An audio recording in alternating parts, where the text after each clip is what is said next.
Chef, on est prêt pour le démarrage des turbines. Ok, super, ouvrez les vannes. Chef, je vous rappelle que les conduites ne nous appartiennent pas.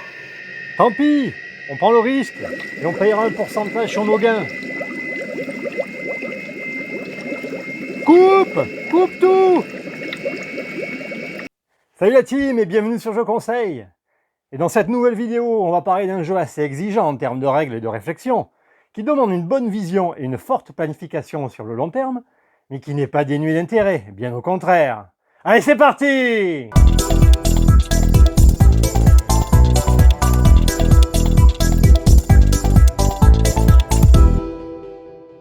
Et ce jeu, c'est Barrage des auteurs Tommaso Battista et Simone Luciani, illustré par Antonio De Luca, édité en financement participatif par Cranio Création en 2019. Dans Barrage, vous allez devoir construire des barrages pour produire de l'électricité afin notamment de remplir les meilleurs contrats proposés pendant la partie. Le jeu a plusieurs idées très intéressantes, comme la roue de construction qui bloque temporairement vos ressources sans les consommer, ainsi que le principe de l'eau qui s'écoule du haut des montagnes jusque dans les plaines, permettant son utilisation plusieurs fois pendant son trajet. D'ailleurs, cette dernière idée apporte une bonne dose d'interaction directe qu'il faut souligner, car il est assez rare d'en trouver sur ce type de jeu. Allez, on va voir ça ensemble! Et voici la table de barrage, avec une mise en place pour 2 personnes en mode avancé. J'ai placé les ingénieurs non utilisés sur les emplacements indiquant un 3+, et 4, comme indiqué ici. Attention, il faut les placer également à droite de chaque emplacement. Vous commencez avec 10 points de victoire sur la piste de score. Les marqueurs ordre du tour sont placés dans le sens inverse de celui utilisé pour le choix des plateaux de départ.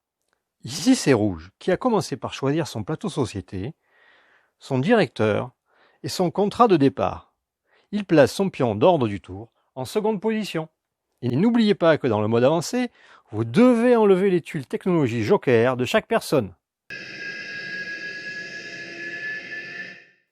Et comme d'habitude, voici les règles importantes à ne pas oublier. Il existe 2 types de barrages, les neutres et les personnels. Il est interdit de modifier les barrages neutres et les barrages d'une autre personne, c'est-à-dire que Vert ici ne peut pas construire sur le barrage rouge ni sur un barrage neutre.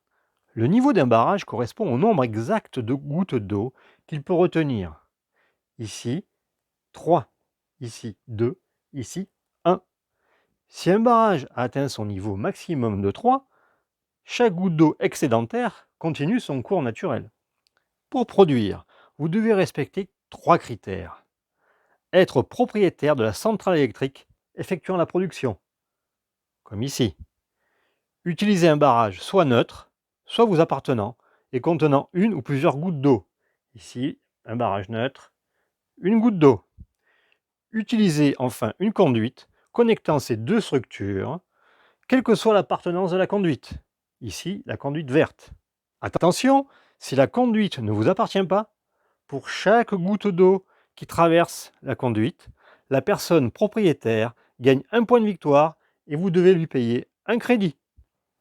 Chaque goutte d'eau traversant une conduite génère des unités d'énergie égales à sa valeur de production, en y intégrant le bonus ou le malus de production de votre action. Ces unités sont comptabilisées sur la piste d'énergie, et pour chaque production, vous pouvez remplir un contrat si vous avez atteint sa valeur. Attention, on ne peut remplir qu'un seul contrat par production, et vous ne pouvez pas cumuler 2 actions production pour remplir un contrat. Ici, Rouge avec son action de production de 2 lui permet de remplir ce contrat de niveau 2. Le contrat est ensuite retourné face cachée sur son plateau. À la place d'un de vos contrats, vous pouvez remplir un contrat national, encore disponible bien sûr, si vous atteignez sa valeur en production, ici 15. Et afin d'éviter les blocages d'action, vous ne pouvez pas effectuer l'action production si l'énergie produite est de 0 ou moins. Vos machines ne sont jamais défaussées lorsqu'elles redeviennent disponibles sur votre roue de construction.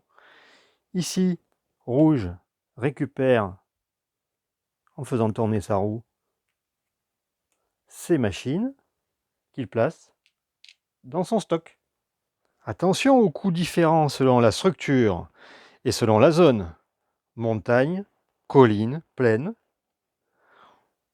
ou selon la valeur de production pour les conduites ou le nombre de bétonnières pour les centrales électriques.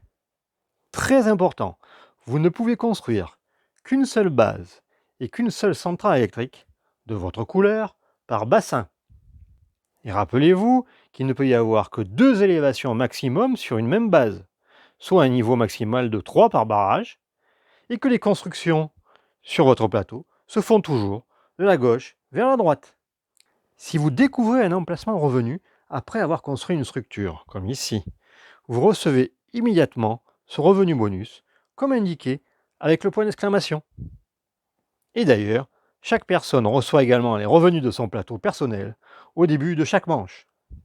À noter que les centrales électriques ne rapportent aucun revenu, mais elles améliorent la production d'énergie possible. À votre tour, vous devez placer des ingénieurs sur un seul emplacement libre que vous devez entièrement remplir. Les emplacements en rouge nécessitant de payer 3 crédits. Vous devez pouvoir réaliser l'action. Donc ici aussi, pas de blocage d'action possible. Et vous pouvez tout à fait occuper les 2 emplacements d'une même action. À noter que l'emplacement banque est le seul qui peut recevoir autant d'ingénieurs que souhaité, même si l'emplacement est déjà occupé. Les tuiles prises avec l'action contrat privé seront placées uniquement à la fin de votre tour. Vous ne pouvez pas choisir de prendre un contrat national de cette façon. Et vous ne pouvez pas avoir plus de 3 contrats face visible dans votre réserve. Vous êtes libre de défausser les contrats si vous dépassez le maximum autorisé.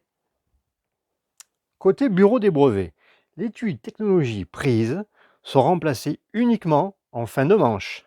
Lors de la phase d'écoulement de l'eau, toutes les gouttes d'eau s'écoulent selon les règles en partant des tuiles sources. Par exemple ici, à la manche 2, une goutte d'eau s'écoule des montagnes et s'arrête sur ce barrage qui est de niveau 1.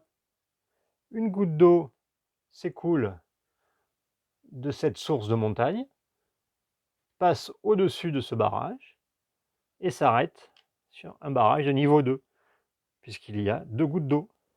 À la phase décompte, le bonus de points de victoire est donné uniquement aux personnes ayant produit au moins une unité d'énergie. Ici, vert a produit au moins une unité d'énergie, il gagne donc 6 points de victoire. Rouge n'a rien produit, il ne gagne aucun point de victoire. Et son marqueur se trouve sur la case 0, il perd 3 points de victoire, mais il gagne bien sûr 3 crédits. Pour la tuile bonus, vous gagnez des points de victoire en fonction de la position de votre marqueur d'énergie. Mais vous ne perdez jamais de points. Ici, vert est dans cette position, il marque donc 4 points de victoire par conduite construite de sa couleur. Ici donc 4 points.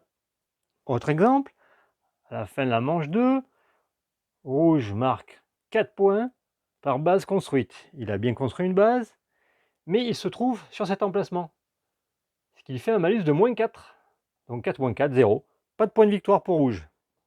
Et bien sûr, les pénalités de points de victoire s'accumulent. Ici, moins 8 à la fin de la troisième manche, si rouge et vert se trouvent dans cet emplacement.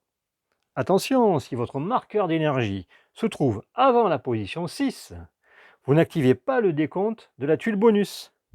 À la fin de chaque manche, retirez ensuite la tuile bonus la plus à gauche sur la piste.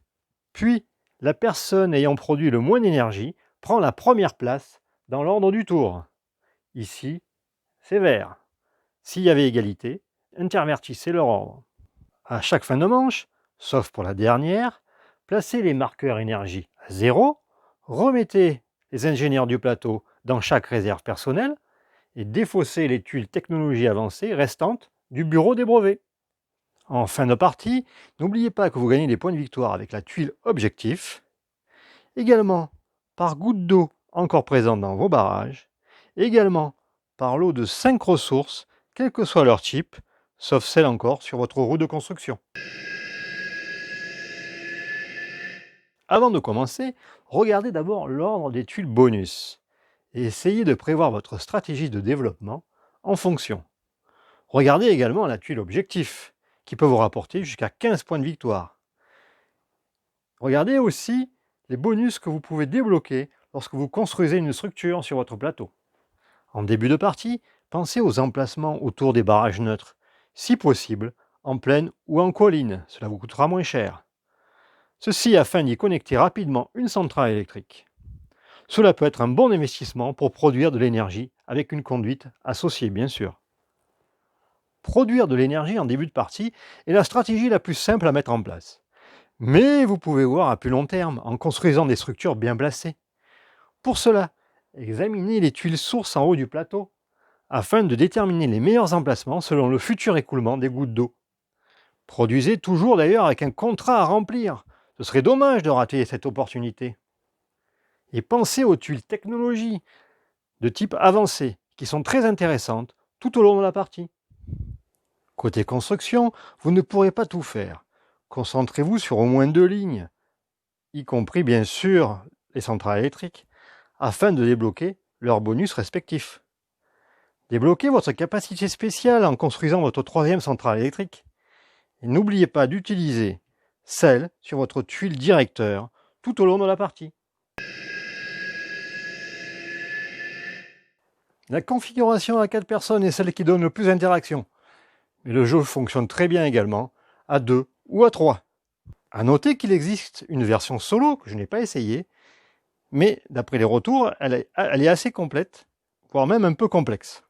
Et si vous avez l'habitude de ce genre de jeu, vous pouvez commencer votre première partie avec les règles avancées. Elle n'en sera que plus riche.